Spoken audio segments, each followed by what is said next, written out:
Hermanos amados, buenos días para todos. Nos gozamos y damos gracias a nuestro Padre Celestial por permitirnos congregarnos el día de hoy. Y oramos por los hermanos que no han podido hacerlo, porque es necesario que escuchemos la palabra del Señor y podamos rendir un culto de adoración en su santo nombre. Así, hermanos, que los convoco para que nos dispongamos solemnemente y con reverencia en cuerpo, alma y espíritu, para que le adoremos y nos gocemos de sus maravillas. Amén, hermanos. Vamos a hacer la lectura bíblica del libro de Éxodo, capítulo 20, del 1 al 17. Vamos a hacerlo todos a una misma voz. Éxodo, capítulo 20, versículos del 1 al 17.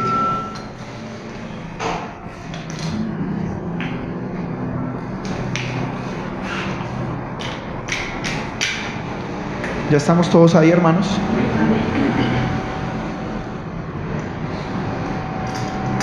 Y habló Dios todas estas palabras diciendo: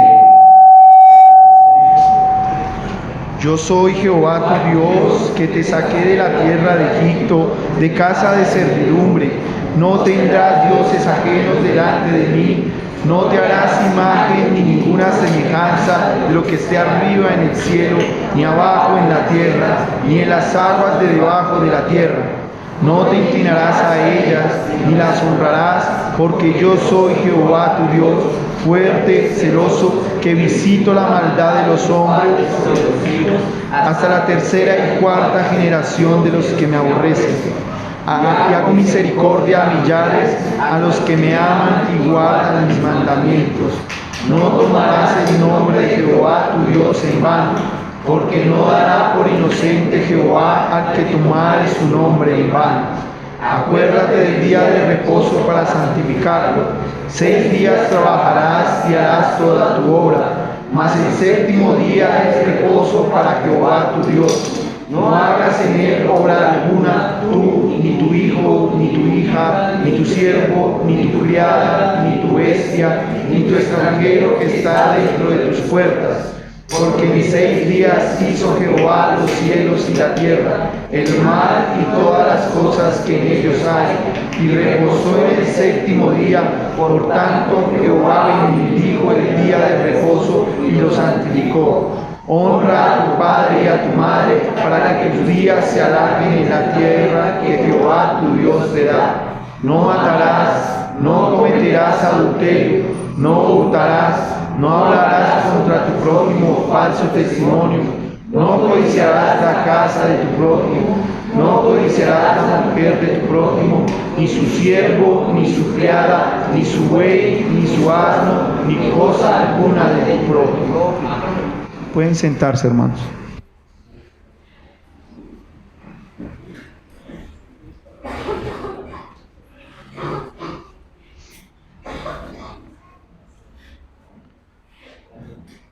Amados hermanos, en la lectura que acabamos de hacer, es Dios hablando a su pueblo, enseñándoles de cómo debe ser la relación de ellos para con Él y de cómo debe ser la relación de su pueblo para con su prójimo. Hermanos amados, entendiendo esto, meditemos y obremos de acuerdo a lo que nuestro Padre nos ha enseñado a lo largo de las Escrituras, de cómo nosotros como pueblo escogido por Él, como hijos suyos y siervos, vivimos cada día para Él. Es necesario que nos hagamos estas preguntas. ¿Realmente mi relación con el Padre sí es la que Él ha ordenado? ¿Sí vivo una vida libre y no de servidumbre al pecado en el cual vivía? ¿Cuál es ese Dios o esos dioses ajenos a Él, los cuales quiero levantar en mi vida? ¿Qué es lo que estaré idolatrando y anhelando en mi ser? ¿Mi deseo sí es glorificar al Padre en todo? ¿He honrado a mis padres? ¿Realmente y sinceramente amo a mi prójimo como Dios me ha amado?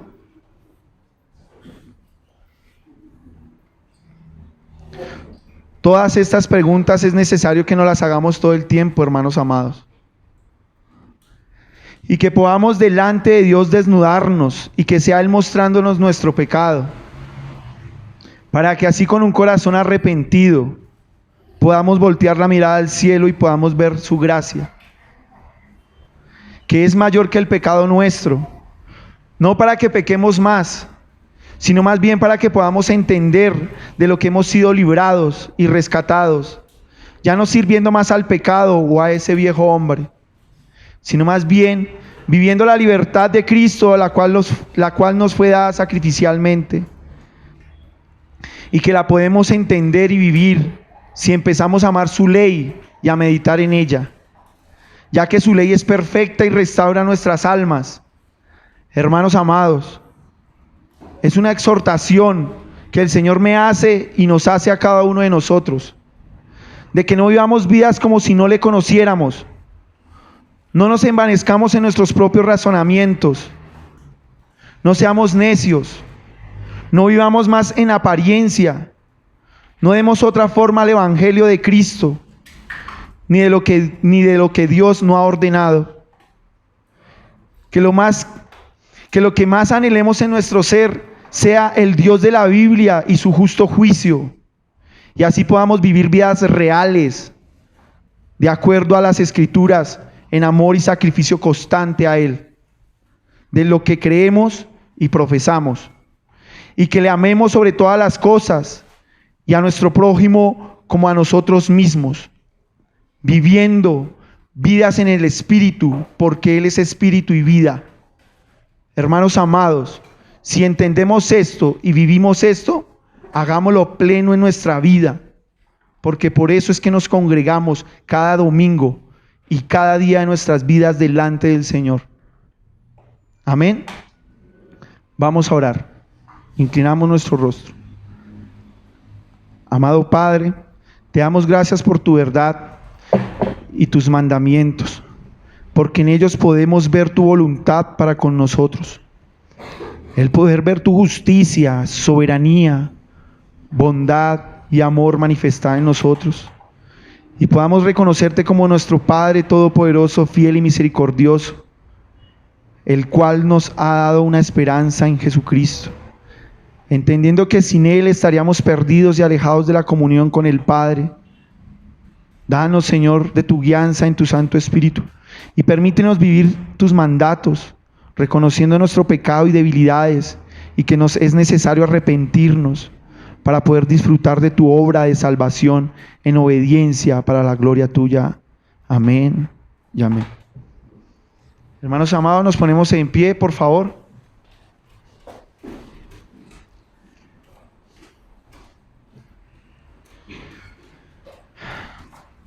Vamos a hacer la lectura del libro de los Salmos, capítulo 139. Salmos, capítulo 139. Vamos a hacer la lectura de manera antifonal. Y el último versículo lo leemos todos a una misma voz.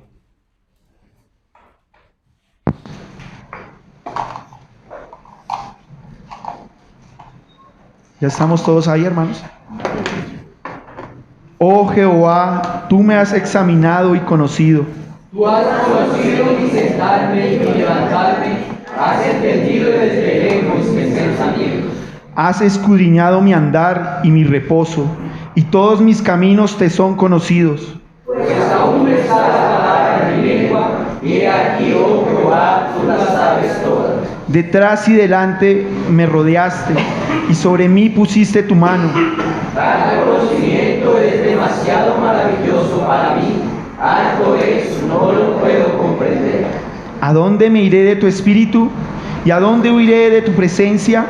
Si subiera a los cielos, allí estás tú, y si en el Seol hiciere mi estrado, he aquí, allí tú estás. Si tomare las alas del alba y habitare en el extremo del mar, aún allí me guiará tu mano y me asirá tu diestra. Si dijere, ciertamente las tinieblas me encubrirán, aún la noche resplandecerá alrededor de mí. Aún las tinieblas no encubren de ti, y la noche resplandece como el día. Lo mismo son las tinieblas que la luz. Porque tú formaste mis entrañas, Tú me hiciste en el vientre de mi madre. Te alabaré porque formidables, maravillosas son tus obras. Estoy maravillado y mi alma lo sabe muy bien. No fue encubierto de ti mi cuerpo, bien que en oculto fui formado y entretejido en lo más profundo de la tierra. Mi embrión vieron tus ojos, y en tu libro estaban escritas todas aquellas cosas que fueron luego formadas, sin faltar una de ellas. Cuán preciosos me son, oh Dios, tus pensamientos. Cuán grande es la suma de ellos. Si los números se multiplican más que la arena, es cierto que aún estoy contigo. De cierto, oh Dios, harás morir al impío. Apartaos pues de mí, hombres sanguinarios. Porque blasfemias dicen ellos contra ti, tus enemigos toman en vano tu nombre. ¿No dio, oh Jehová, a los que te aborrecen? ¿Y me enardezco contra tus enemigos? Los aborrezco por completo, los tengo por enemigos. Examíname, oh Dios, y conoce mi corazón. Pruébame y conoce mis pensamientos. Y ve si hay en mí camino de perversidad, y guíame en el camino eterno. Amén.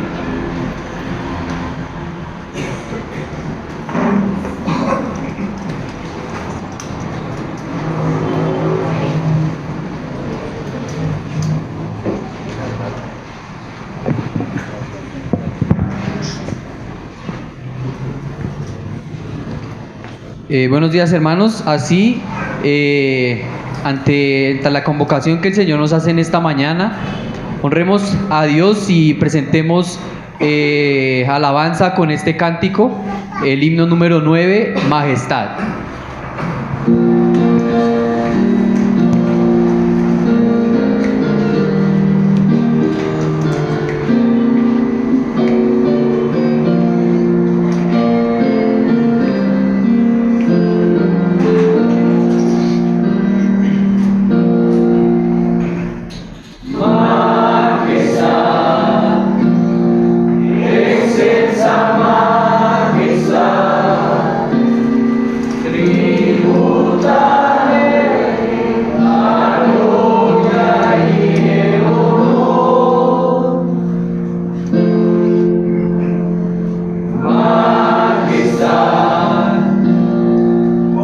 Siempre ensalzar, alzar.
Buenos días, hermanos. ¿Se pueden sentar, por favor?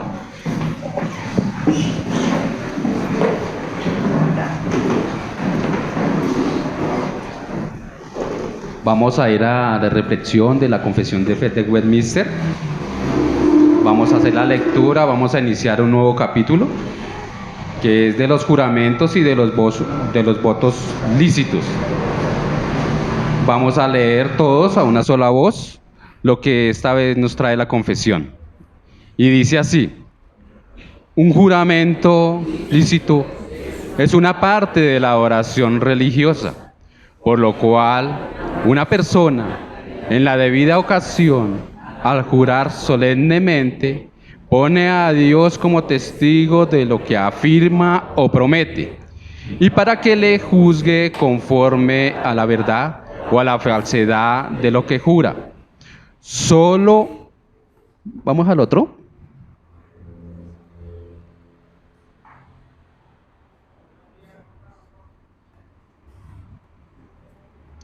El segundo ítem. Solo en el nombre de Dios, ¿no está ese?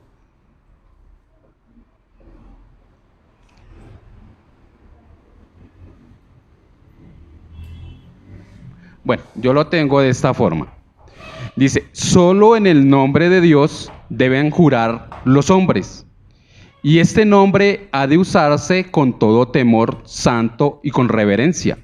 Por lo tanto, jurar vana o temerariamente en ese nombre glorioso y terrible, o definitivamente jurar por cualquier cosa, por otra cosa, es pecaminoso y debe aborrecerse. Sin embargo, como en asuntos de peso y de importancia, un juramento está justificado por la palabra de Dios, tanto en el Nuevo Testamento como en el Antiguo. Por eso, cuando una autoridad legítima exija un juramento legal para tales asuntos, este juramento debe de hacerse. Hermanos, en el capítulo anterior de la Confesión de Fe de Westminster vimos la forma o la manera de adorar a nuestro Dios, que es por medio de la adoración, ya sea en un ambiente familiar, privada o en público. En este caso tocamos el tema de la oración en público, que es la lectura de la palabra de Dios, la predicación, la administración de los sacramentos, el cantar salmos, himnos y cantos espirituales. Pero sobre todo como mandato, como un acto obligatorio, es el de guardar el día de reposo, como se viene predicando también en el sermón a la carta de los Hebreos. Hace varios domingos se ha venido tocando este tema, que es no dejándose de congregar como algunos tienen por costumbre, puesto que fue instituido por Dios el mismo día de reposo.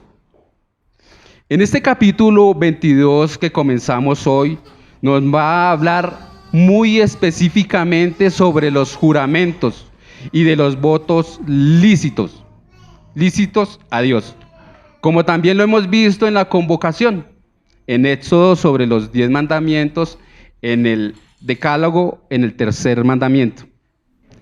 El juramento es una invocación del nombre de Dios y se hace de una forma legítima o lícita, en algún acto serio o importante, en el que testificamos la verdad de lo que estamos diciendo. En el juramento lícito hace parte también de la oración a Dios, puesto que ponemos delante de Él la confianza, el honor, el nombre de Dios en lo que estamos afirmando o prometiendo, poniendo como garantía o testigo a Dios. Algunas personas creen o han dudado de que no se debe jurar, y esto en realidad no es así, es una mala interpretación. Como ejemplo tenemos cuando lo expresa el Señor diciendo, no tomarás el nombre de Jehová en vano, es decir, para mentir o cometer otro tipo de acto ilícito o pecaminoso. Por esto es que un juramento es un acto supremo de adoración religiosa, y en el que se reconoce la omnipresencia, la omnisciencia, la omnipotencia, la justicia absoluta y la soberanía de la persona a la que estamos acudiendo, juramentando como testigo.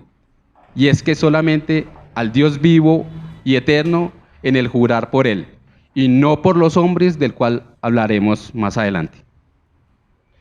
La persona que hace un juramento ante Dios debe de hacerlo de forma solemne, con temor y reverencia, puesto que pone como testigo a Dios de lo que asegura o promete, y entiende que será juzgado conforme a la verdad o falsedad de lo que jura. Y es de esta forma que en el párrafo 2 nos dice que en el nombre de Dios es el único por el cual los hombres deben jurar, que es lícito.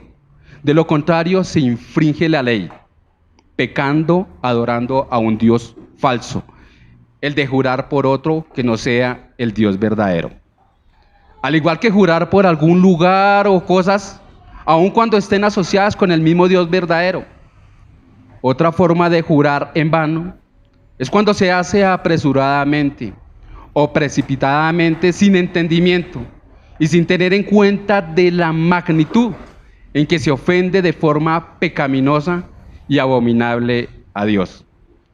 De una forma temeraria y osada, sin tener en cuenta que su juramento está siendo dirigido a Dios, al Creador y el sustentador de todas las cosas, de su gloria y su nombre, que es temible por todas las generaciones.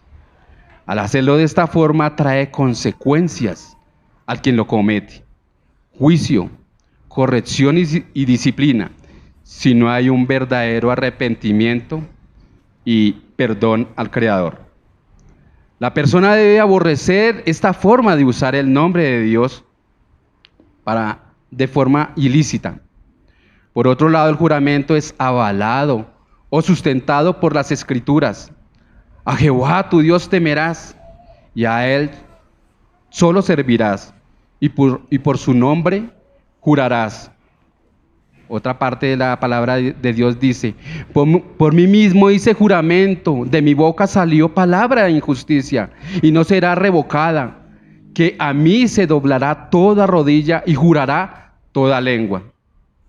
La palabra de Dios tiene todo el peso y toda la validez para hacer un juramento. Es decir, cuando un magistrado, un juez o una persona en particular legítima y en autoridad exija un juramento, se debe de hacer. De lo contrario, se incurriría en pecado. Por ejemplo, los que juran con su mano levantada, lo hacen al Dios que los creó. Los que juran con su mano sobre la Biblia o la besan, lo hacen por el Dios que se ha revelado en las Escrituras. Por esto, hermanos, es necesario que todo hombre que hace un juramento es hacia Dios y no por otras cosas que pueda imaginar o malinterpretar. De acuerdo con lo que entendimos, podemos responder con un amén si está de acuerdo con las siguientes preguntas, hermanos. Y dice así: ¿el hombre solo puede jurar en el nombre de Dios y no por los hombres u otras circunstancias que lo ameritan? Si está de acuerdo, responda con un amén. ¿Que los juramentos están avalados o respaldados por las Escrituras? Amén. Cuando una autoridad legítima exija un juramento legal para tales asuntos, ¿este juramento debe de hacerse? Amén. Con esto, hermano, oremos entonces. Amado Padre, Dios bendito. Bendito seas por siempre, Señor. Damos gracias a ti por tu bendita misericordia y por hacernos cada día entender que es por tu gracia que nos ha alcanzado y que hoy nos tienes reunidos aquí para adorarte y bendecirte. Bendecir tu santo nombre, Señor. También te damos gracias porque nos enseñas que cuando hacemos un juramento es solamente a ti, oh Dios Padre Celestial, donde lo debemos de hacer con temor y reverencia, reconociendo que tú eres nuestro respaldo por medio de nuestro Señor Jesucristo. En todo lo que reconocemos, en todo lo que afirmamos y en todo lo que prometemos. Guárdanos, Señor, de usar y jurar tu santo nombre en vano. Y perdónanos si en nuestras vidas lo hemos hecho sin entendimiento. Te bendecimos y glorificamos, dándote gracias, Señor, por medio de nuestro Señor Jesucristo. Amén y amén.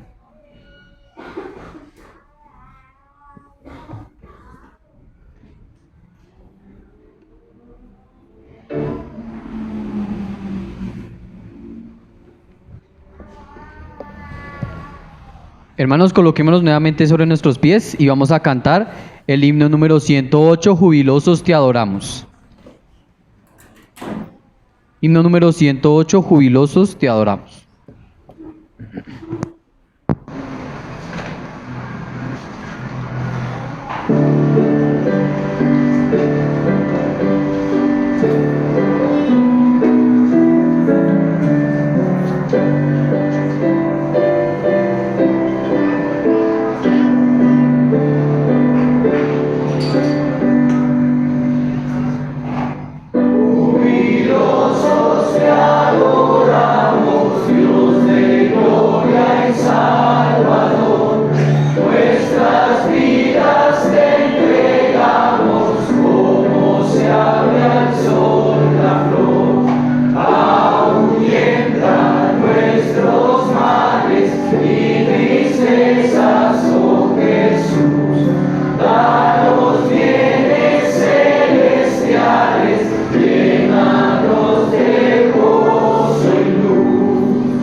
También cantemos el himno número 243, Jesús es mi Rey soberano.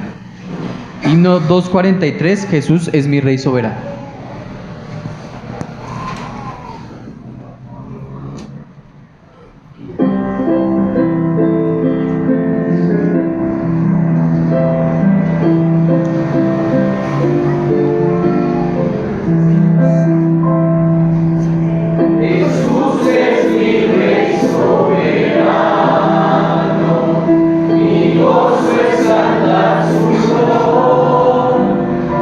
El Rey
Vamos,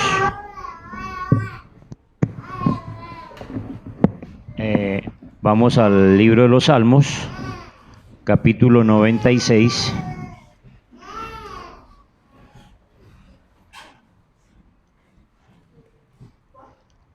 Salmos, capítulo 96. Vamos a leer del versículo 6 al versículo 9. Leemos pausadamente y dice así la palabra: alabanza y magnificencia delante de él, poder y gloria en su santuario. Tributad a Jehová, oh familia de los pueblos, dad a Jehová la gloria y el poder. Dad a Jehová la honra debida a su nombre. Traed ofrendas y venid a sus atrios. Adorad a Jehová en la hermosura de santidad. Temed delante de él toda la tierra. Amén. ¿Podemos sentarnos?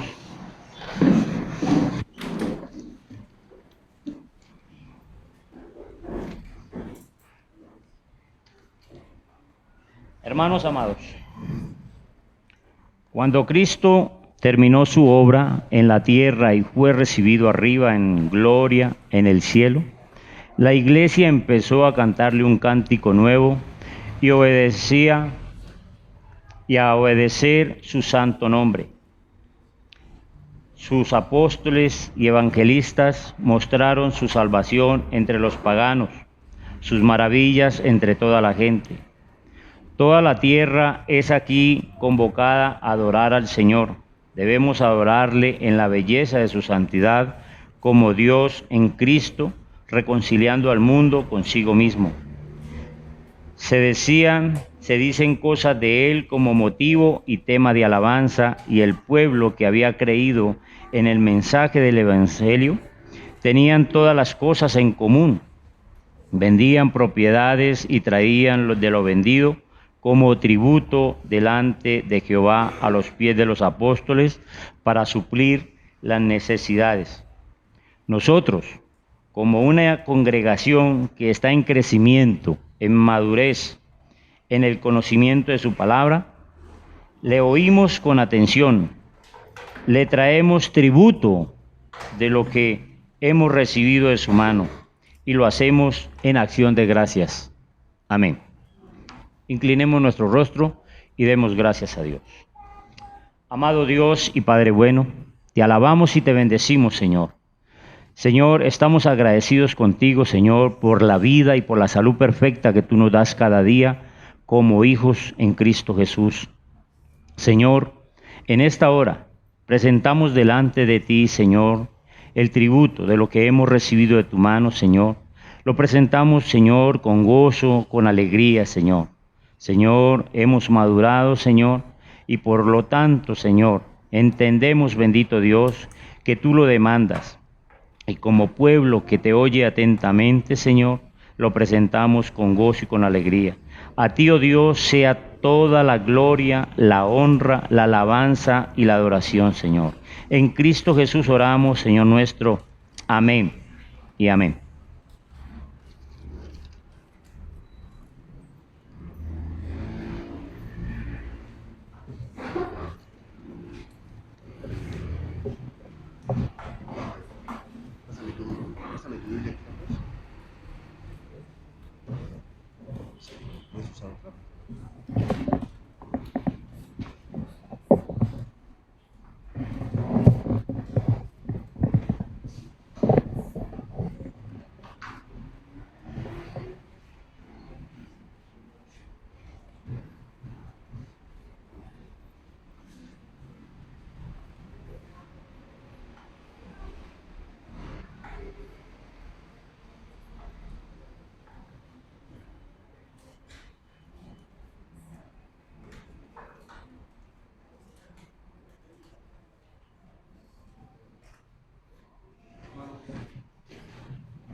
El Señor les bendiga, hermanos amados.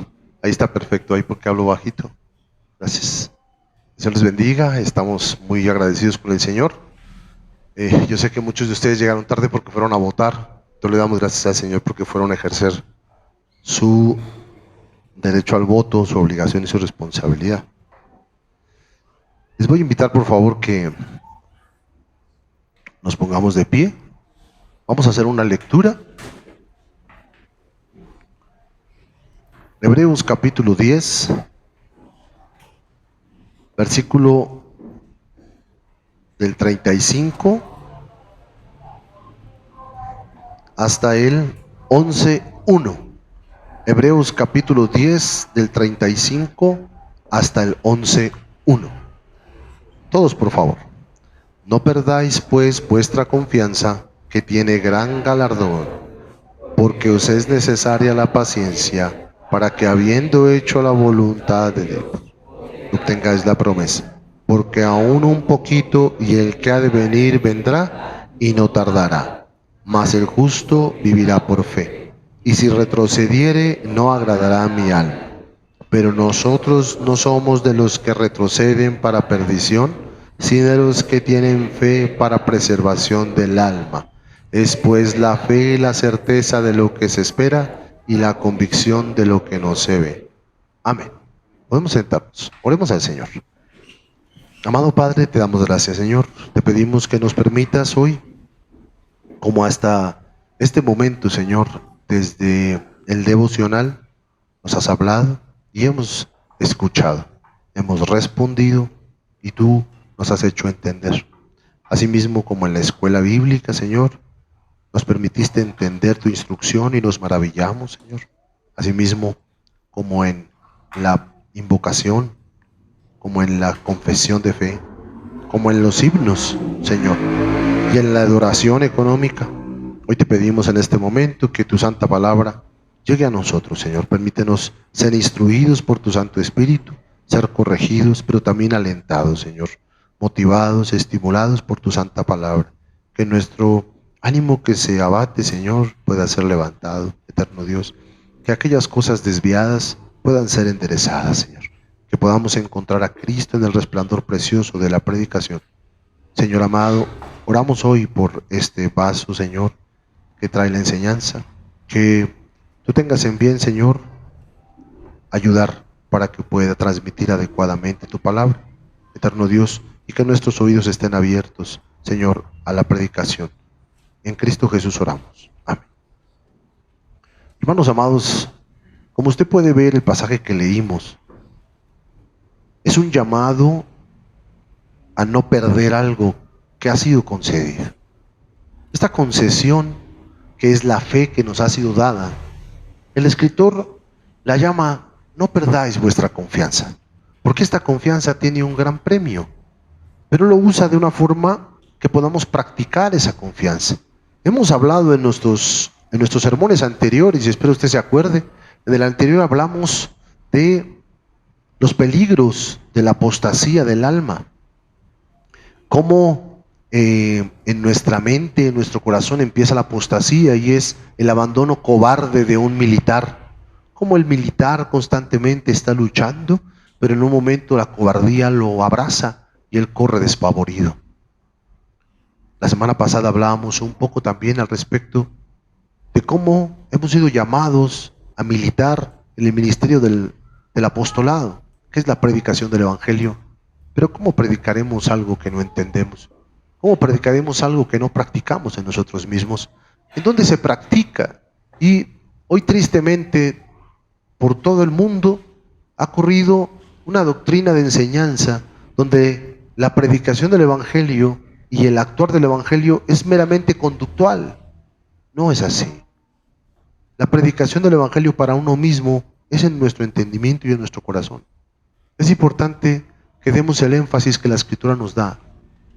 El obrar o el practicar el Evangelio tiene que obrarse y practicarse desde mi mente, desde mi razón, desde mi entendimiento y desde mi corazón, donde se ha colocado el Evangelio en mi alma para que yo pueda entender cuáles son los deseos del Señor para su iglesia y tiene que ser colocado en mi entendimiento para que pueda entender, sentir y entender.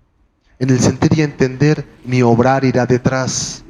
Esto es la trilogía del pensamiento racional, del sentimiento y de la conducta correcta. La Escritura nos enseña a hacerlo así.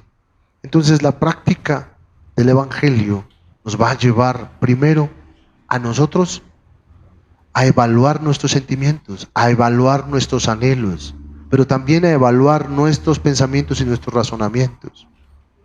La semana pasada hablábamos que la apostasía, es decir, la huida cobarde del Evangelio, parte primero de dónde están mis deseos y dónde está mi razonamiento.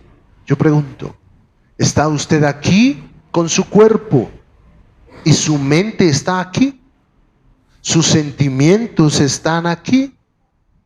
Evalúese. Es difícil y es un ejercicio fuerte el permanecer con nuestra mente aquí en el culto. Es difícil, es más fácil traer el cuerpo, ¿sí?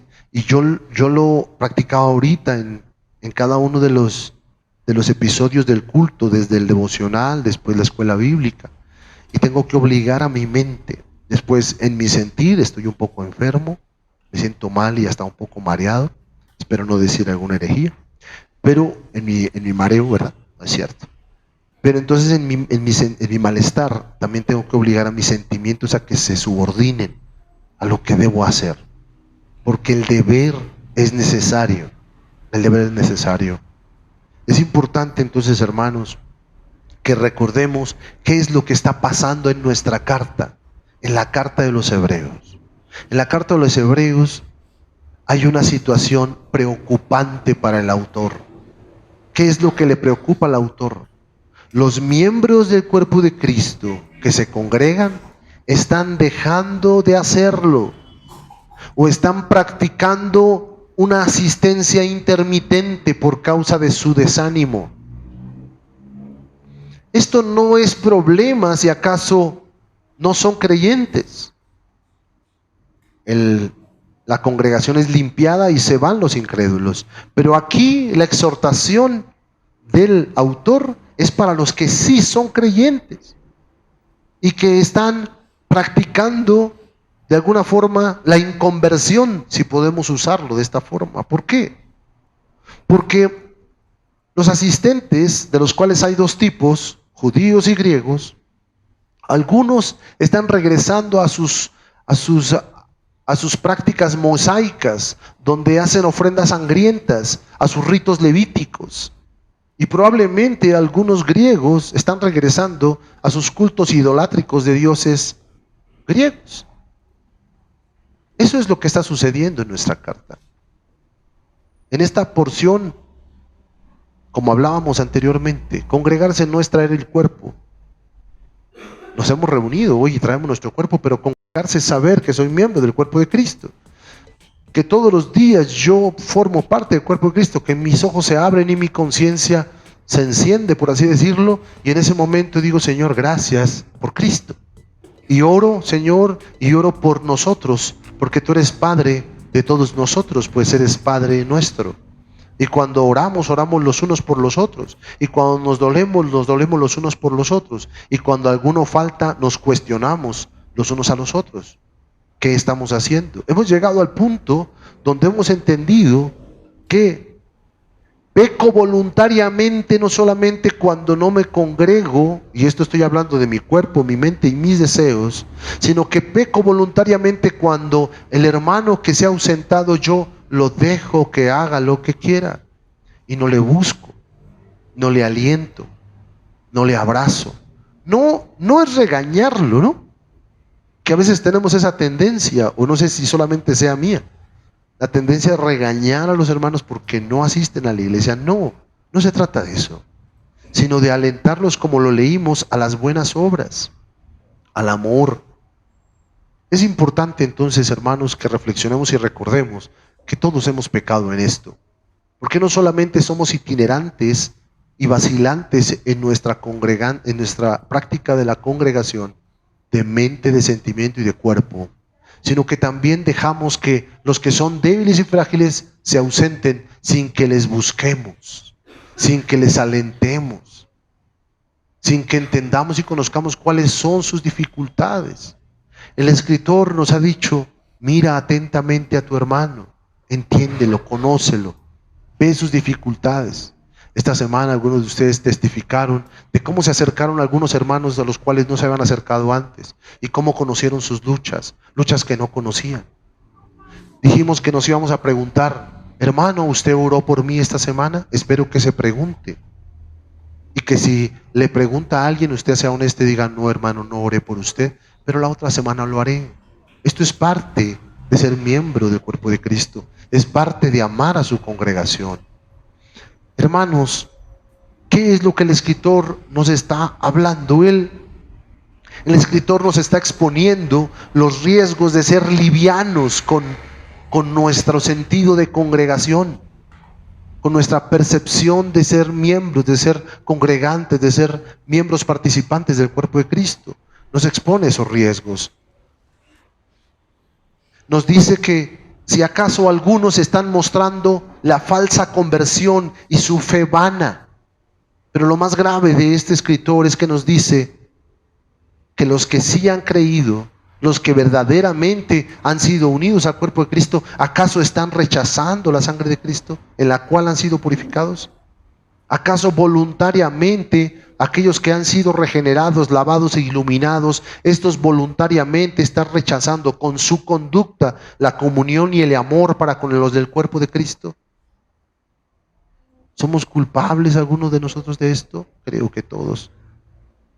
De alguna forma y en alguna conducta menospreciamos esa obra.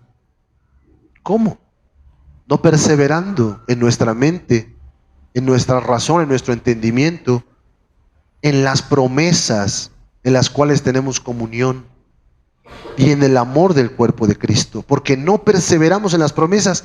¿Qué es perseverar en las promesas? Y yo deseo que despierte a su hermano que está al lado, por favor, voltea al lado y si lo ve dormido, despiértelo, anímelo. Hermano, abra sus ojos. Si siente que cabecea por el calor, póngase de pie y sostenga el muro de atrás para que no se vaya a caer. Hermanos, ¿qué es perseverar en las promesas? ¿Qué es atesorar la ley de Dios? Es que en mi mente ella esté valorando constantemente, entendiendo, regurgitando, recordando. Y usábamos en una de nuestras enseñanzas, cuando tenemos un viaje muy importante, nuestra mente constantemente está yendo hacia allá para planear. Cuando tenemos una fecha importante, usted recuerda la fecha de su matrimonio, un viaje trascendental, la fecha de su graduación, una fiesta muy importante, su mente está constantemente planeando cómo se vestirá, cómo hablará, con quién compartirá. Y aun cuando sueña, su mente sueña ese evento que tanto anhela su alma. Yo le pregunto, ¿eso se puede hacer con la venida de nuestro Señor? Claro. Cuando nosotros constantemente estamos poniendo nuestros ojos, nuestra mente en ese día de la venida del Señor, porque la Escritura nos enseña cómo hemos de vestir ese día. La Escritura nos enseña de qué seremos mudados. La Escritura nos enseña cuál será nuestro lenguaje, cuál será nuestro parecer, qué es lo que veremos, con quién nos reuniremos. Es una celebración en el futuro, es un punto claro hacia el cual nosotros nos dirigimos. Ahora el escritor nos está explicando que es importante que nosotros deseemos ver, palpar. ¿Palpar qué? La esperanza a la cual hemos sido llamados. Y con esto nuestro tema, la predicación de hoy, vivir por fe o atentar contra nuestra propia alma. El pasaje que hemos leído en Hebreos, usted lo leyó conmigo. No perdáis, versículo 35, no perdáis vuestra confianza que tiene gran galardón. ¿Confianza en qué? Yo le pregunto. Él dice, la confianza en aquel que vendrá. Porque dice que es necesaria la paciencia para que habiendo cumplido, hecho la voluntad de Dios, obtengamos la promesa. ¿Cuál es la promesa? La esperanza en la cual nos consolamos todo el tiempo. Dice el versículo 37, que el que viene no se tarda, falta un poquito y no tardará. Pero el que confía en ello vive por fe, es decir, por la confianza en esa promesa. Este que confía en esta promesa, si retrocede, su alma se amarga, su alma se entristece. De este creyente y a este creyente quiero hablar hoy. No al que se aparta y puede disfrutar del mundo con tranquilidad, de la inmundicia y de la suciedad de su alma, y no tiene dolor por la mixtura de mundo y de iglesia, sino el escritor dice: aquel que vive por la fe que ha recibido, aquel que confía en la venida del Señor, cuando retrocede su alma llora. Y yo creo que usted ha participado de eso. Cuando usted no se acerca a esa promesa, cuando esa promesa se ve borrosa en su mente, su alma le grita: ¿qué haces? ¿En quién estás creyendo? Por eso el escritor en el 39 dice: nosotros no somos de los que retroceden, no somos de esos. Y yo le digo: hermano, usted no es de esos, no es de esos. Yo no soy de esos, de los que retroceden. Porque los que retroceden y se van son aquellos que fueron dados para perdición desde antes de la fundación. Fueron aquellos que fueron dados para perdición y que no están incluidos. Yo no creo que usted sea de esos. Y yo, como el autor, no deseo que usted sea de esos, sino que estoy convencido y persuadido de que la fe que ha recibido, esta misma le perseverará en usted para que su alma sea preservada. Esa es la esperanza que tenemos. Pero ¿de dónde nace esta expresión? Porque el primero que lo dice es Habacuc. Y deseo unir a Habacuc con esto que está sucediendo con Hebreos y después ir a Moisés. Porque nuestra Biblia, como hemos visto y nos gozamos hoy en tanto en nuestro devocional como en la escuela bíblica, en la sabiduría que Dios le ha dado a nuestros maestros de cómo poder exponer la escritura toda como un solo bloque, es maravilloso. El que primero lo menciona es Habacuc, y le voy a pedir que vaya a Habacuc, por supuesto. En Habacuc capítulo 2, y vamos a leer del 3 al 5, y quiero que usted ponga en perspectiva esto. El profeta va a cuestionar a Dios con respecto a las cosas que están pasando, con las cosas que él ve. El profeta va a hablar de cómo los asirios están castigando y están afligiendo al pueblo de Dios. Los asirios. De cómo los asirios han destruido el templo porque ellos han abusado del pueblo judío. La respuesta de Dios, y eso estoy hablando del resumen de toda la carta, de todo el libro de Habacuc. La respuesta de Dios, estamos en Hebreos 2, la respuesta que Dios va a darle a Habacuc es: va a venir Babilonia y va a destruir a los asirios, pero también te va a cautivar a ti. Es decir, vas a pasar de un cautiverio a otro cautiverio. Y diría: ¿cómo así? Pero en el periodo del cautiverio de Babilonia, cosa que no sabe Habacuc, se va a construir un templo. Y el pueblo de Israel, el pueblo de Judá, va a volver a adorar otra vez a Dios en ese templo que van a construir en la siguiente cautividad. Con esto quiero que usted pueda leer la pregunta, el cuestionamiento de Habacuc en el 2, 1 al 5. Dice la escritura: sobre mi guarda estaré, y sobre la fortaleza afirmaré el pie, y velaré para ver lo que se me dirá, y he de responder tocante a mi queja. En este pasaje, Habacuc ya ha preguntado y dice: yo voy a estar atento aquí porque me estoy quejando contra Dios.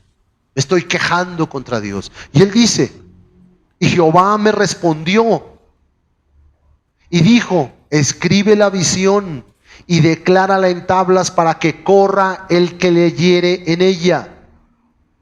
Aunque la visión tardara aún por un tiempo, más se apresurará hacia el fin y no mentirá. Aunque tarde, espéralo, porque sin duda vendrá, no tardará. He aquí que aquel cuya alma no es recta se enorgullece, mas el justo por su fe vivirá. Y también el que es dado al vino es traicionero, hombre soberbio que no permanece. Ensanchó como Seol su alma y es como la muerte que no se saciará. Antes reunió para sí todas las gentes y juntó para sí todos los pueblos. Explico. El escritor está colocando la respuesta que Dios le dio respecto a su queja del capítulo 1. La queja es, Señor, el justo es afligido y el impío prospera. Es lo mismo que está pasando en Hebreos. El pueblo romano está afligiendo al pueblo judío. Los judíos del templo están persiguiendo a los cristianos. Y los cristianos que están adorando sin templo, igual que en Habacuc, pareciera que no ven la justicia de Dios. Pareciera que no ven la obra del Señor. Pero el Señor les contesta, le contesta a Habacuc. Habacuc se está quejando. Es aquí donde yo deseo unir esto. Habacuc se está quejando de unos borrachos, de unos traicioneros, de unos soberbios que han reunido las naciones para adoración de ellos. Este es el pueblo asirio. El pueblo asirio eran briagos, borrachos, eran soldados, eran guerreros, y con su poder habían reunido estas naciones para enseñorearse de ellas. Y era la queja de Habacuc, el pueblo judío, respetuoso, responsable. En el capítulo 1 dice, ellos también han pecado, pero ¿qué es el pecado de Judá comparado con el pecado de estos asirios? Es como nada. Hermanos amados, el Señor le contesta a Habacuc, no tardará, no tardará. Espera la visión, espera la promesa. Y él en el versículo 4 dice, aquel cuya alma no es recta se enorgullece, mas el justo vivirá por esa confianza en esa promesa que está colocada ahí. ¿Por qué le dice Jehová eso a Habacuc? ¿Qué está sucediendo? Se está cumpliendo una promesa que Dios le dio a Moisés. Y le invito a que me acompañe a Deuteronomio 4. ¿Qué pasa con Habacuc? ¿Cómo es que el pueblo de Israel llegó ahí en ese momento con los asirios, destruyendo el templo, destruyendo al pueblo de Israel, y ahora cautivado a los judíos? ¿Por qué pasó esto? Dice Deuteronomio 4:23. Moisés diciéndole al pueblo de Israel, cuando esto, estamos hablando de 1000 años atrás, Dios ha hablado aquí y le dice, guardaos, no olvidéis del pacto de Jehová vuestro Dios, que Él estableció con vosotros. No os hagáis escultura o imagen de ninguna cosa que Jehová tu Dios te ha prohibido, porque Jehová tu Dios es fuego consumidor, Dios celoso.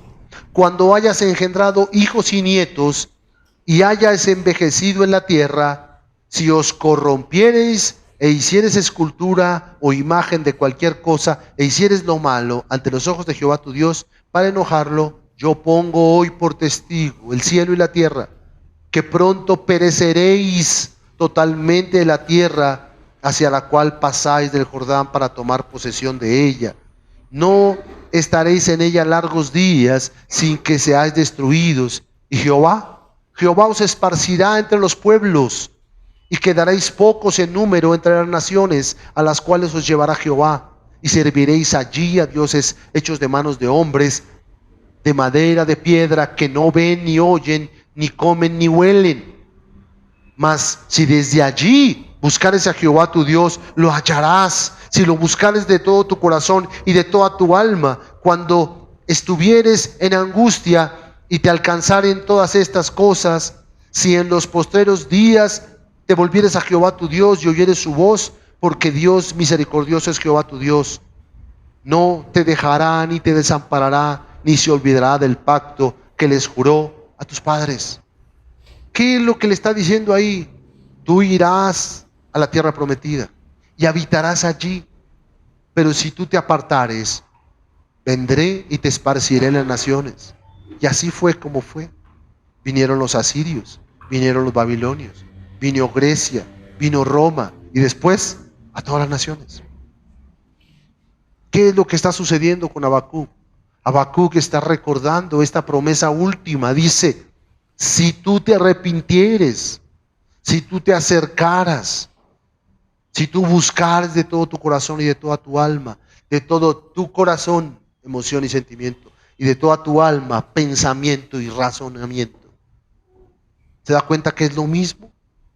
Y él dice, Dios no te dejará, ni te destruirá, ni te desamparará, porque se acordará del pacto que hizo. No es por nuestras obras, no es por lo bonitos que somos, es por el pacto que Dios instituyó desde la antigüedad. Por eso, hermanos amados, deseo que podamos entender, regresando a nuestro pasaje de Hebreos, que el escritor está diciéndole, no perdáis vuestra confianza. Esta palabra confianza en este pasaje traduce como una palabra de clamor. No dejemos de clamar, y usted lo puede buscar ahí en su traductor. Es una palabra de clamor al Señor, de hablar, de confiar en Él, pidiéndole, porque Habacuc está quejándose. Y yo le pregunto a usted, ¿es malo quejarse delante de Dios? No, hermano, no es malo. A muchos de nosotros tenemos por entendido que no es malo quejarnos delante de Dios. Señor, estoy afligido. ¿Por qué me acerco a ti, Señor? Porque hay dentro de mí una confianza, una fe que está colocada en mí, que no me permite callarme, que no me permite, Señor, confiar en alguien más, sino en ti, Señor. Y con esto deseo exponer qué es vivir por fe. ¿Qué es vivir por fe? Porque solamente el creyente genuino tiene dos opciones: vivir por fe o atentar contra su propia alma. Si no es creyente, hermano, puede vivir por su propia conciencia y por su propia confianza en sí mismo. Puede vivir confiando en él mismo. Él puede vivir pensando que él puede hacer sus cosas a su manera. Pero el creyente genuino o vive por fe o vive atentando contra sí mismo. Y le voy a invitar, por favor, que me acompañe a la carta de los Romanos, en el capítulo 8. Y vamos a mirar algo extraordinario que el escritor de la carta de los Romanos habla con respecto a la confianza, a la esperanza que en nosotros ha sido colocada por la obra del Espíritu Santo, y cómo ella, esa esperanza, esa obra que ha sido generada aquí, que ahora vamos a ver, hermano, no le permite vivir en paz. No le permite vivir en paz, no le permite vivir apartado, no le permite vivir disgregado del cuerpo de Cristo. No le permite. Y usted y yo nos afligimos por causa que estamos constantemente disgregando al cuerpo de Cristo desde acá y desde acá, atentando contra nuestra propia alma. El escritor de Romanos capítulo 8, versículo 22, vamos a leer del 22 al 27, dice así: sabemos que toda la creación gime a una y aún está con dolores de parto hasta ahora, y no solo ella, sino que también nosotros gemimos. Nosotros gemimos que tenemos las primicias del Espíritu. Nosotros también gemimos dentro de nosotros mismos, esperando, ¿qué cosa? La adopción, la redención de nuestro cuerpo, porque en esperanza fuimos salvos. Pero la esperanza que se ve no es esperanza, porque lo que alguno ve, ¿para qué lo espera? Pero si esperamos lo que no vemos, con paciencia lo aguardamos.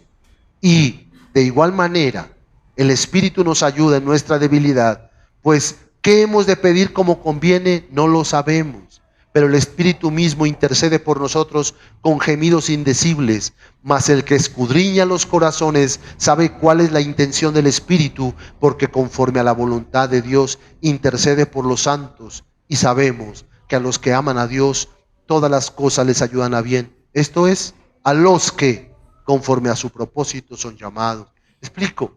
El escritor dice que toda la creación está gimiendo, o sea, no sufre usted nada más. No sufrían solamente los que recibieron la carta de los hebreos, no sufrían ellos nada más. Sufre usted, sufro yo, sufren los animales, sufren las plantas, sufre la tierra, sufre toda la creación, sufre y gime y clama sin palabras claman. Están esperando la glorificación de nuestros cuerpos. Que usted y yo seamos transformados a la misma imagen de aquel que nos redimió, para que podamos nosotros en ese momento resplandecer con la luz de Cristo, porque entonces el tiempo de la parusia, de la venida del Señor ha llegado, y todo no solamente ha sido consumado, sino que ahora es plenamente visible para todo ojo. Eso es lo que esperamos usted y yo. Lo que esperamos usted y yo, hermano, es la venida del Señor, y dice que nosotros fuimos sujetos a esperanza, no por su propia voluntad, no porque usted haya querido. Esa esperanza fue colocada en usted y usted no la puede sacar. Esa esperanza, hermanos amados, está perseverando en nosotros. Ahora, el escritor nos dice que el Espíritu Santo dentro de nosotros gime,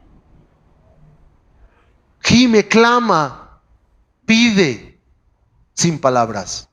Usted se pregunta, ¿qué es esta angustia que siento en mi corazón por causa de mi pecado? ¿Qué es esta insatisfacción constante que siento por causa de la injusticia? ¿Qué es esta experiencia que siento? Es el Espíritu Santo de gracia que está en usted, clamando justicia al cielo. Es este dolor que usted siente dentro de usted por causa no solamente de lo que hacen los demás, sino causa de lo que hace usted mismo. Es ese clamor que siente, esa insatisfacción que se para en la madrugada y dice: Señor, haz algo. Es este testimonio del Espíritu Santo que pide al Dios del cielo justicia para esta tierra. Y qué justicia más grande nosotros podemos recibir que la venida de Cristo. Eso es lo que esperamos, eso es lo que anhelamos. Pero no solamente eso, sino que dice el escritor que el mismo Espíritu escudriña el corazón, porque Él sabe la intención que usted y yo tenemos al hacer las cosas que hacemos. Y usted y yo podemos justificarnos en nuestra mente con múltiples argumentos, pero el Espíritu Santo arguye, expone y nos avergüenza, porque Él intercede. Él hace que tropecemos en nuestras tonterías, en nuestras bobadas. Él no nos va a dejar hacer lo que queremos, hermano. No lo va a dejar hacer, hermanos amados, porque Él intercede por nosotros conforme a la voluntad de Dios, no conforme a la suya propia. Pedimos, pero no recibimos, porque pedimos egoístamente para nuestros propios deleites. Cuánto anhela nuestra alma pedir como conviene, para el deleite de Dios y no para el nuestro. Caminamos detrás de los deseos de nuestros propios anhelos, de nuestro propio corazón. No, hermano. El escritor nos dice que todas las cosas nos ayudan para bien a los que aman a Dios. Ay, pero todo el mundo ama a Dios. No, dice el escritor, los que aman a Dios, que conforme al propósito de Dios han sido llamados. ¿Usted busca el propósito de Dios? ¿Yo busco el propósito de Dios? Seamos honestos, no. Señor, enséñame a buscar tus propósitos. Enséñame a buscar tus caminos. El escritor de Hebreos, hermano, está diciendo: el justo vive por fe. ¿Qué es vivir por fe? Vivir por fe es que yo pueda experimentar experimentar todas las cosas por medio de la confianza que Dios me dio en sus promesas, pero como dijimos al principio, mi mente no está constantemente pensando en las promesas de Dios, porque a veces ni siquiera las leo. ¿Cómo contesto a mis hijos? ¿Cómo contesto a mi esposa? ¿Con la palabra de las promesas de Dios? ¿Contesto a mi alma, a mi mente, a mis deseos? Contestaré como el salmista: yo quisiera. ¿Por qué te abates, oh alma mía? ¿Por qué te entristeces dentro de mí? ¿No sabes que esperaré en Jehová y aún he de alabarlo? No es así como debemos contestar en medio de nuestra aflicción. Contestemos así, hermanos amados. Resplandezcamos pues con la esperanza que Dios nos ha dado.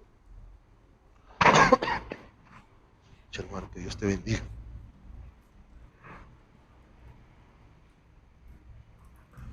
Hermanos queridos, en esta reflexión deseo que podamos preguntarnos: ¿de dónde viene esta angustia en mi ser? ¿De dónde viene? ¿Será que estoy reflexionando constantemente en tus promesas, Señor? ¿No estoy reflexionando constantemente en tus palabras, Señor? Y estoy más bien poniendo mis ojos en mi dolor, en mi angustia y en mi desespero. Es lo que el escritor de los Hebreos le está diciendo a estos hombres. Recuerda todo lo que padeciste, recuerda todo lo que hiciste, levanta tu ánimo, no pierdas de vista la esperanza a la que fuiste llamado. Le voy a invitar que me acompañe, por favor, a la carta de Primera de Pedro. En el capítulo 1, Segunda de Pedro, perdóneme. Segunda de Pedro, capítulo 1. Y poder entender que Él nos ha dado la capacidad, la posibilidad, el descanso precioso de participar de la divinidad. No que usted y yo seamos divinidad, sino que la divinidad ha venido a morar en nosotros, y esa divinidad es la que nos produce en nosotros a veces desconsuelo, a veces angustia, a veces aflicción. Porque así como el pueblo de Israel fue castigado por su desobediencia, usted y yo somos castigados por nuestra desobediencia, que es oír neciamente. Desobediencia es oír neciamente, oír pesadamente, oír obligadamente.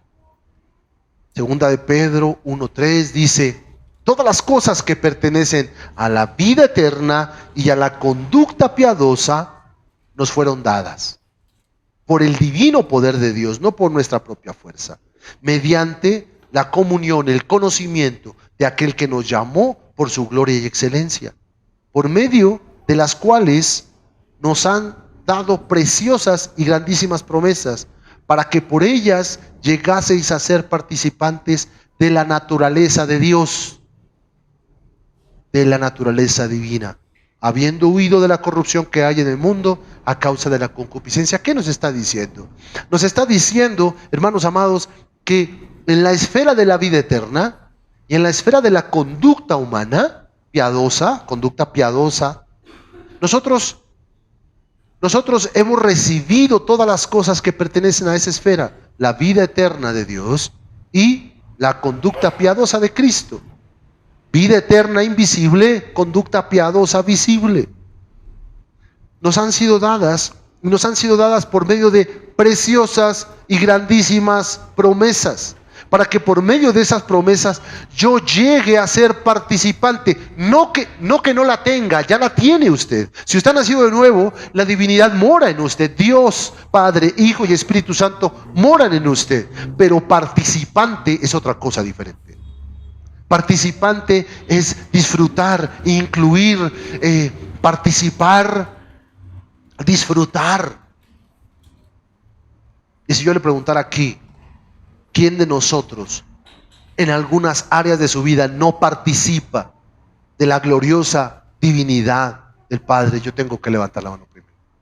Hay áreas en mi vida donde la vida eterna pareciera que no se manifiesta, sino la vida de pecado y de muerte, de la cual He sido amonestado para huir. Esa vida de corrupción que hay en el mundo, que dice ahí, se manifiesta en mis deseos y los anhelo y los quiero.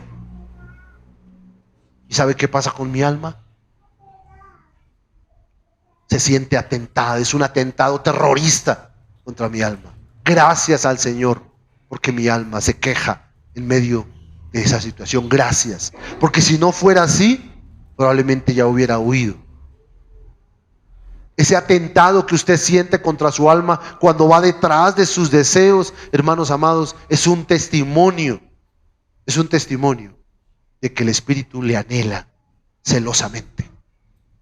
Y que el celo de Dios, que es violento, que también se traduce como venganza de Dios, la palabra celo, Dios está aplicando justicia en su mente, en sus deseos, en sus anhelos, y ese desgarrador sentido, es que es el mismo que Hebreos dice: ya no queda más sacrificio por los pecados aquí en tu mente, ya no lo queda. ¿Por qué? Porque ahora queda una horrenda expectación de juicio y me siento terrible, y Señor, ayúdame. El escritor nos ha dicho esto. Y después, si usted quiere leer un poco más profundamente este capítulo, él dice que haciendo algunas cosas no caeremos jamás, y nos será otorgada amplia entrada al reino eterno de nuestro Señor Jesucristo. Pero quiero entonces, hermanos amados, hablar de cómo esto sucedió, y le invito a que me acompañe a Juan, capítulo 1. Y me gozo de poder citar tantos pasajes porque veo que usted está muy atento y no está somnoliento. Juan capítulo 1, versículo número 11. En Juan, él acaba de dar la identidad del Verbo. El Verbo es Dios, el Verbo es el Hijo de Dios, el Verbo es la luz, el Verbo es la vida, el Verbo es el creador, el Verbo es el sustentador. Pero ahora, vea lo que dice el versículo número 10, vamos a leer, perdóneme, el 11. Este Verbo divino, este creador, sustentador, hacedor, vida y luz, vino a este mundo, a lo suyo, al mundo que creó. Pero los suyos, como vino en forma humana, la humanidad no le recibió. Dice el versículo 2, mas a todos los que le recibieron. ¿Qué es recibirlo? Creer en su nombre. ¿Cuál es su nombre? Verbo, Dios, luz, vida, creador, sustentador. La palabra nombre en el hebreo es su identidad. ¿Quién es Él? Ese es quién es Él. Aquel que ha creído, ha confiado en Él, dice, le ha dado la potestad de ser hecho hijo de Dios. Usted es hijo de Dios, no por sus obras, sino por las obras de Él. ¿De quién Él? Del Verbo, Dios, creador, sustentador, luz y vida. Dice entonces, los cuales no son engendrados de voluntad, no son engendrados de sangre, es decir, por sacrificios de animales, ni por voluntad de carne, por causa de un juramento que yo haya hecho, ni por voluntad de varón, porque otro me haya introducido, sino porque Dios así lo quiso. Y lo explica el 14, aquel Verbo del principio fue hecho carne. Esa palabra quiere decir, se tabernaculizó, hizo un tabernáculo. Él es el templo y habitó entre nosotros y vimos su gloria. Gloria como del unigénito del Padre, lleno de gracia y de verdad. Hermanos amados, se pregunta, ¿cómo es posible que la carta de los Hebreos esté diciendo que no se debe adorar en un templo, que no se debe de presentar sacrificios, que no se debe de presentar adoración física? No, no dice eso. Dice que allá no. Dice que en ese templo que construyeron los judíos en el tiempo de Habacuc, posterior a Habacuc, ya no se deben de presentar, sino que ahora deben de ser presentados en el tabernáculo, en el templo sacrosanto, que es el que descendió de los cielos y que se formó un tabernáculo, donde Él se posó, donde la gloria preciosa de Dios, que es el Hijo, ha venido a posar en un cuerpo. Y después que Él ascendió a los cielos, ha derramado sobre todos nosotros su Santo Espíritu, de tal manera que la congregación de los santos es el templo de Dios. Y nosotros presentamos adoración en el templo de Dios, como miembros del cuerpo de Cristo, congregantes del cuerpo de Cristo, no solamente trayendo su cuerpo, trayendo su mente, trayendo sus deseos. Y donde usted vaya en mente y anhelos, allá estaremos todos con usted, padeciendo y afligiéndonos, esperando la venida de nuestro buen Dios y Salvador Jesucristo en cuerpo, para que Él venga y ponga en justicia todas las cosas y le dé a cada uno conforme a sus obras, hermanos amados. Entendiendo esto, hermanos queridos, le voy a invitar en esa carta, en el capítulo 6, en el capítulo, perdónenme, 14. En el capítulo 14 vamos a leer una porción ahí, que es importante. 14:20. Juan 14:20. Estábamos en la carta de Juan. Yo dije Hebreos. Juan 14:20. Dice, en aquel día, el Señor Jesucristo hablando de su ascensión, vosotros conoceréis que yo estoy en mi Padre y vosotros en mí, y yo en vosotros. El que tiene mis mandamientos y los guarda, ese es el que me ama. Y el que me ama será amado por mi Padre, y yo le amaré y me manifestaré. Él me verá, me manifestaré a él.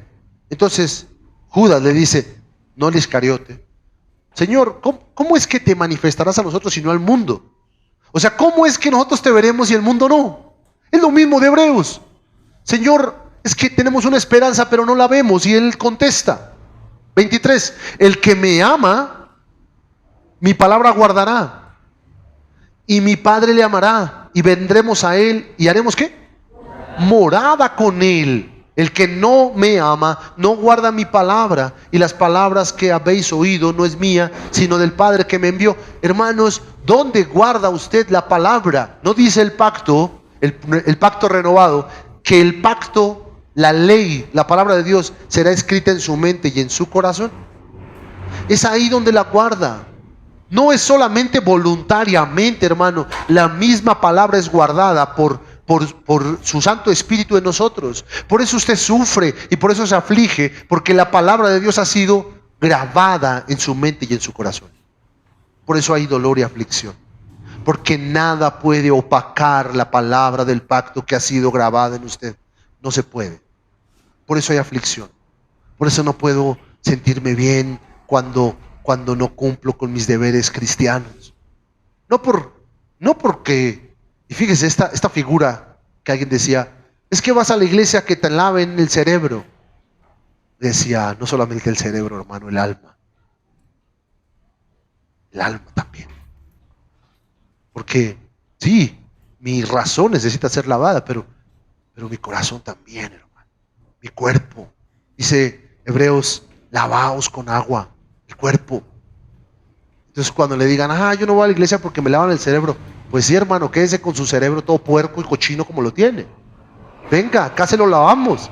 Le lavamos el cuerpo, le lavamos el alma, el espíritu, el corazón. Porque hasta la misma filosofía del mundo, hasta ella misma reconoce que en la palabra hay agua limpia y pura. Hermanos, construyamos nuestro pensamiento cristiano habiendo entendido que, como dijo el Señor, iremos y haremos morada, mi Padre y yo, en Él. Gócese. El Padre y el Hijo, por medio de su Santo Espíritu, moran en usted. Y está el Señor destruyéndole todas las cosas que no fueron conforme a su palabra. Las está destruyendo. Gócese, porque lo que está haciendo el Señor es arrancar, desarraigar, destruir, para después sembrar y construir adecuadamente. Gócese y alégrese en el Señor, porque Él lo hace. Y así mismo hagámoslo con nuestros hijos. Pongamos el nombre del Señor en nuestros hijos y Él los bendecirá. Construyendo nuestro pensamiento cristiano, decimos, ¿acaso debo guardar silencio en medio de mi dolor? ¿Acaso debo apostatar en medio de mi angustia porque no veo justicia? No. sino debo clamar al Señor y preguntar: Señor, ¿por qué y hasta cuándo vendrás? Porque es parte de mi aflicción. El Espíritu intercede por mí, pero yo también debo interceder racionalmente y emocionalmente. Clame al Señor, es bueno y justo. Hermanos, ¿podría yo cuestionar a Dios respecto a lo que no entiendo? Sí. Señor, ¿por qué pasa esto? Señor, ¿por qué esto sucede? Llena mi mente vacía de entendimiento con tu sabiduría para tener paz. Sí, hermanos, porque de Él recibimos consuelo, pero no es un consuelo irracional. Es un consuelo que está contenido en las promesas de nuestro Dios. Es importante, Él nos da el consuelo aquí en su Escritura, por medio de las promesas. Esas promesas nos hacen participar de la vida divina, disfrutar de ella, porque ella ya está en usted. Ahora, si ya está ahí, ¿por qué no la disfruto? Porque no puedo cuestionar con sabiduría las cosas que no entiendo. Señor, explícame. Señor, como dice Job, Señor, yo te preguntaré, guardaré silencio y tú me enseñarás, Señor. Es lo mismo que hizo Habacuc, que leímos. Decía: yo te preguntaré, me ceñiré y guardaré y esperaré tu respuesta. Y el Señor le respondió. ¿Y cómo le dijo? Escribe en una tabla lo que te voy a contestar. Escribámoslo en la tabla del corazón, las contestaciones del Señor, para que podamos perseverar en ellas, hermanos. Pregunta 3. ¿Cómo es mi comunión? ¿Cómo es vivir por fe? ¿Qué es vivir por fe? Vivir por fe es vivir confiado. ¿Confiado en qué? ¿En que Dios hará lo que yo quiero? No, hermanos. Confiado en que Él hará lo que Él ha prometido. Entonces, ¿cómo es vivir por fe? Vivir confiando en las promesas que están escritas en su palabra. Buscaré entonces conocer tu voluntad, Señor. El Espíritu de Dios ha hecho morar en nosotros la divinidad para participar de ella, la divinidad de Dios Padre, Hijo y Espíritu Santo, y tener comunión con Dios. Por esto somos corregidos, atribulados por todos lados, pensamiento, sentimiento y conducta. Oramos en Deuteronomio 31, 30 y 32. Deuteronomio 31, 30. Y le voy a pedir que ponga mucha atención en nuestra oración. Nuestra oración es conforme a la Escritura. Vamos a usar este cántico de Moisés, que él lo canta antes de morir. Él lo canta cuando ya va a partir, cuando no va a entrar a la tierra prometida. Él lo canta. Deuteronomio 31, 30 dice: entonces habló Moisés a oídos de toda la congregación de Israel las palabras de este cántico hasta acabarlo. Hasta acabarlo lo leeremos. Ponga atención, hermano. Deuteronomio 32, 1. Oramos al Señor. Yo oro en este orden. Usted medita sobre lo que lee y se arrepiente y da gloria al Señor en su corazón. Señor, hoy delante de ti, como testigos, los cielos y la tierra oirán el dicho de nuestra boca, Señor. Nuestra enseñanza y razonamientos saldrán como lluvia, eterno Dios. Porque, ¿qué hablaré? En el nombre revelado de Dios y exaltándolo hablaré hoy. El nombre que Dios nos dio sobre todo nombre, Él es la roca que ha perfeccionado el camino, haciéndolo recto. Pues Él es verdad, Él es camino justo, Él es la vida eterna. La corrupción no es tuya, oh Dios.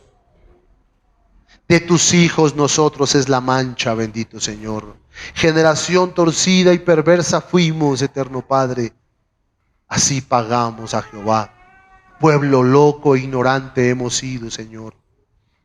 Pero tú, Señor amado Rey, eres el Padre que nos creó. Tú, Señor, nos hiciste y nos estableciste.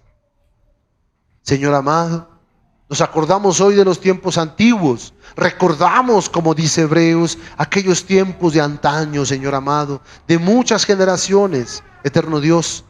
Hoy, eterno Padre, preguntamos a los patriarcas en la Escritura. Preguntamos, Señor amado Rey, también al Antiguo Testamento, ¿qué nos dirá? Y el Nuevo nos contesta, Cristo, el Altísimo, es quien nos ha dado la heredad, Señor, a todas las naciones.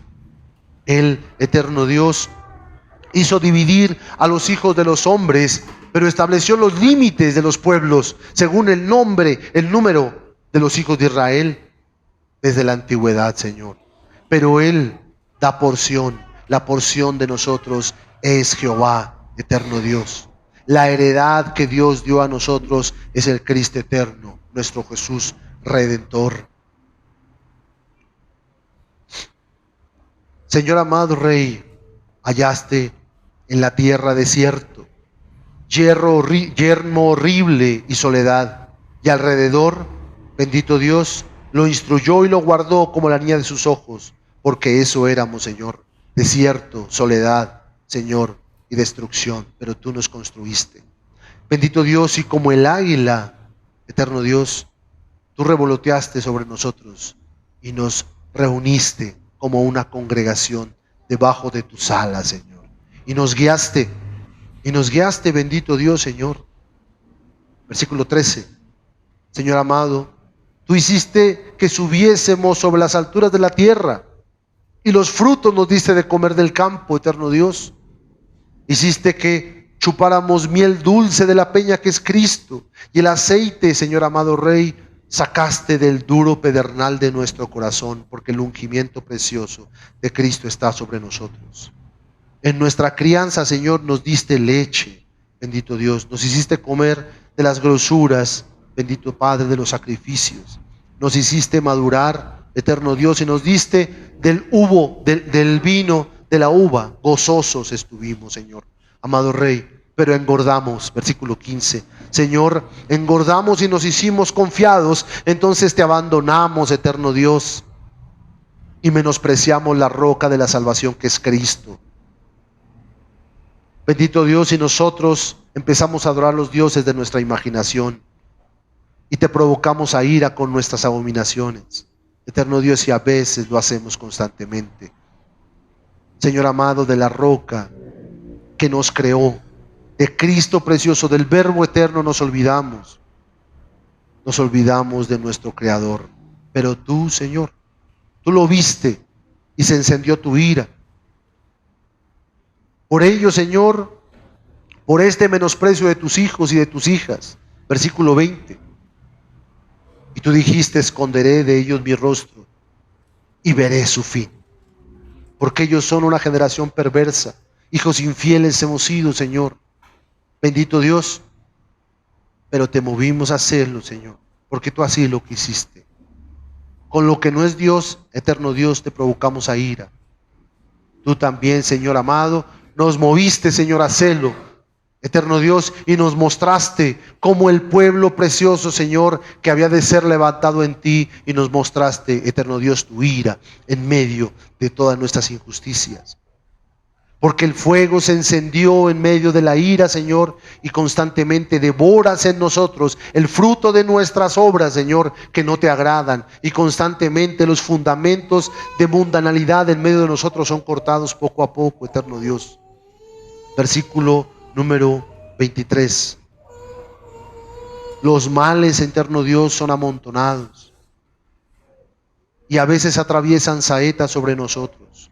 Y pareciera, Señor, que estamos siendo consumidos, Señor amado Rey, por el hambre y devorados por la angustia, la fiebre y la enfermedad. Pareciera, Señor amado Rey, que tú nos estás esparciendo. Versículo número 27.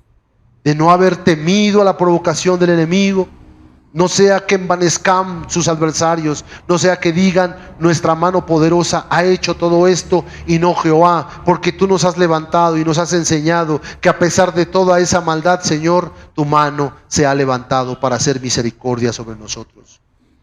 Versículo número 28. Porque, Señor, somos nación privada de consejo y no había en nosotros entendimiento. Ojalá hubiera habido sabiduría en medio de nosotros, Señor, para que nos apartara este dolor. Versículo número 31. porque la roca de ellos no es como nuestra roca. Hoy apartaremos nuestra conciencia y nuestra mano de la roca del mundo, Señor. Bendito Padre Celestial, versículo número 34. Señor, no tengo yo esto guardado conmigo, sellado en tus tesoros. Así fue, Señor amado Rey, tu redención y tu socorro, Señor. Tuya ha sido la venganza y la retribución. Señor amado, tú nos diste, Señor, conforme a nuestro castigo, y en Cristo, Señor, fue Él afligido por nuestro pecado, eterno Padre Celestial. Versículo 36. Tú has juzgado a tu pueblo, y por amor, Señor amado Rey, de tus siervos, eterno Dios, has apartado tu mano, eterno Padre, y nos has hecho volver, eterno Dios, a la corrección. Versículo 37, para preguntarnos, ¿dónde están esos dioses en los cuales nosotros confiábamos? Versículo 38, que comían la grosura de sus sacrificios y bebían del vino de sus libaciones, y hoy nos acordamos y nos arrepentimos, Señor. Versículo 39, veamos ahora que tú eres, Señor, tú eres el único Dios, y no hay dioses contigo, Señor. Y tú haces morir y das vida. Versículo 39, y tú hieres y sanas, y no hay quien pueda librar de tu mano. Por ello, Señor amado Rey, alzamos delante de ti nuestra mano y decimos, tú, Señor amado Rey, eres para siempre y vives para siempre, y tu vida está en nosotros, pues nos la has confiado. Si afligieres, Señor amado Rey, tu reluciente, si afilares hoy tu reluciente espada, Señor, y echares mano del juicio, y tú tomares venganza de tus enemigos y dares la retribución a los que te aborrecen, Señor, embriagarás de la sangre tus saetas y tu espada, y es lo que esperamos, que el juicio venga, Señor amado Rey, y tú hagas, eterno Dios, justicia, y que tu saeta, Señor, juzgue con fuerza a tus enemigos. Pero nosotros de muchas naciones te alabaremos, pues pueblo tuyo somos, Señor. Porque tú vengarás la sangre de tus siervos y tomarás venganza de tus enemigos y harás expiación por la tierra de tu pueblo. Amén. Aleluya.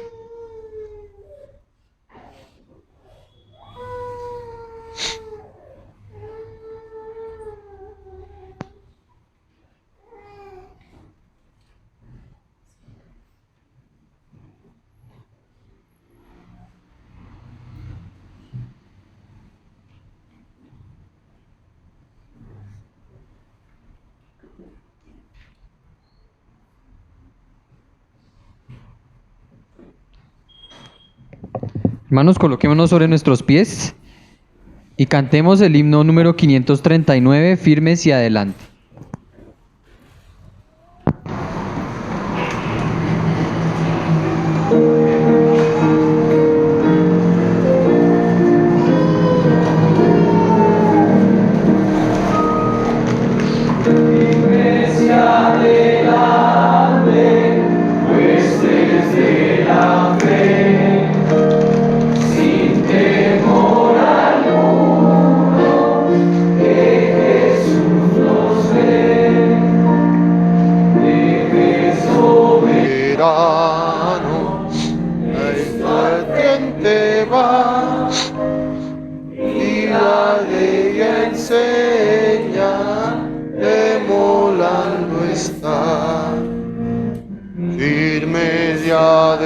Adelante, huestes de la fe, sin temor alguno, que Jesús nos ve.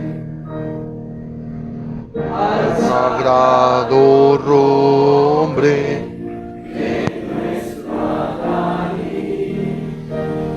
tiembla el enemigo que huye de la lid. Nuestra es la victoria, dada a Dios Lord, y óigalo el averno, que no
y coronas pueden perecer. De Jesús la iglesia constante ha de ser. Nada en contra suya prevalecerá, porque la promesa nunca faltará. Firmes y adelante, huestes de la fe, sin temor alguno, que Jesús nos ve.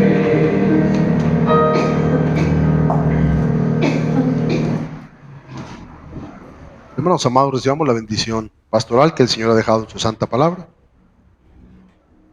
Inclinemos nuestro rostro. Jehová te bendiga y te guarde. Jehová haga resplandecer su rostro sobre ti y tenga de ti misericordia. Jehová alce sobre ti su rostro y ponga en ti paz. Y pondrás el nombre del Señor sobre tus hijos y Él los bendecirá.